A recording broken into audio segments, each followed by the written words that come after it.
नमस्कार।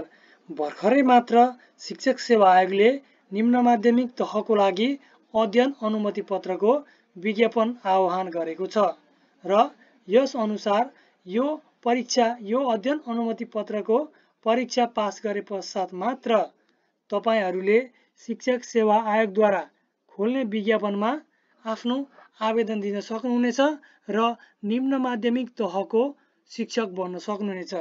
आउनुहोस् आजको यस भिडियोमा हामी कस्ता व्यक्तिहरूले यस अध्ययन अनुमति पत्रको लागि आवेदन दिन सक्नुहुन्छ, यसको दरखास्त दस्तुर कति छ, कहिलेसम्मलाई यसको म्याद छ, दोब्बर दस्तुर कति रहेको छ र कहिलेसम्म दोब्बर दस्तुर तिरेर आवेदन दिन सकिन्छ भन्ने बारेमा विस्तृत रूपमा छलफल गरौँ। सर्वप्रथम त हामी यो आवेदन भर्नको लागि न्यूनतम योग्यता बारेमा छलफल गरौँ।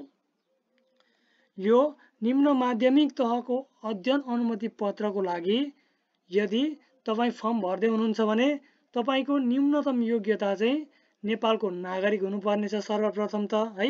त्यसैगरी शिक्षक सेवा आयोग नियमावली संशोधन सहित भनेको छ 2057 को नियम 6 को घ उपनियम 1 बमोजिम अयोग्य नभएको भनिएको छ। यो भनेको चाहिँ अब मान्यता प्राप्त शिक्षण संस्थाबाट सम्बन्धित विषयमा कम्तीमा माध्यमिक शिक्षा उत्तीर्ण भनेको +2 परीक्षामा उत्तीर्ण है र सो सरहको परीक्षा उत्तीर्ण गरी शिक्षा विषयमा भनेको चाहिँ तपाईले एजुकेसन पढेको हुनु पर्यो। शिक्षा विषयमा कम्तीमा 10 महिने तालिम पुरा गरेको वा 200 पूर्णाङ्कको शिक्षा सम्बन्धी विषय सहित माध्यमिक शिक्षा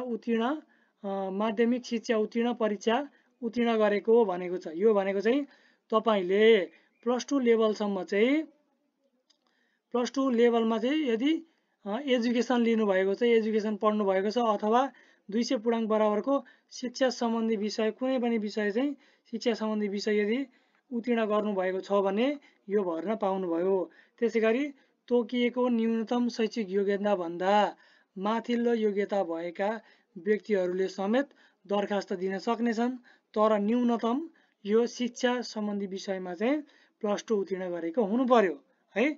त्यसैगरी अब हामी यसको पुरा डिटेल्स बारे जानकारी लिउँ है त। अब यो परीक्षाको किसिम भनेको तपाईको परीक्षा लिखित हुन्छ है। यो टिक लाउने खालको यो OMR मा चाहिँ टिक लाउने आउँछ यसरी। त्यसैगरी यसको दरखास्त दस्तुर 700 रुपैयाँ है। दरखास्त दिने अन्तिम मिति भनेको 2082 कार्तिक 10 गतेसम्म चाहिँ तपाईले रु 700 रुपैयाँ तिरेर दरखास्त भर्न सक्नुभयो। अब यदि यो कार्तिक 10 गतेसम्म तपाईको यदि छुट्यो भने त्यसको पनि अप्सन छ 2082 कार्तिक 17 गतेसम्म चाहिँ तपाईले यसको दोब्बर 700 को दोब्बर 1400 रुपैयाँ दस्तुर बुझाइ दरखास्त दिन सक्नुहुन्छ। त्यसैगरी तपाईको उमेरको हद भनेको यो दरखास्त दिने अन्तिम मितिसम्म चाहिँ 18 वर्ष उमेर पुरा भएको हुनुपर्नेछ। यो माथि चाहिँ यति वर्षदेखि यति वर्षसम्म चाहिँ भनेको छैन, तर न्यूनतम तपाईँ 18 वर्षको चाहिँ भएको हुनु पर्यो। कहिलेसम्म भन्दा दरखास्त दिने अन्तिम मितिसम्म।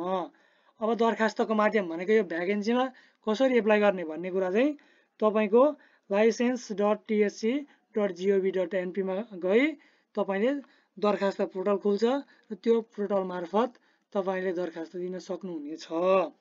अब यसको परीक्षा तोकेको छ। परीक्षा सञ्चालन हुने मिति र समय भनेको 2082 साल 8 महिना 20 गते दिउँसो 1 बजे यसको परीक्षा हुनेछ। परीक्षा केन्द्र चाहिँ प्रदेश राजधानी रहेका जिल्ला जस्तै 1 नम्बर प्रदेशको राजधानी जिल्ला भनेको मोरङ भयो है, कोशी प्रदेशको मोरङ भयो इक्जाम्पलको लागि।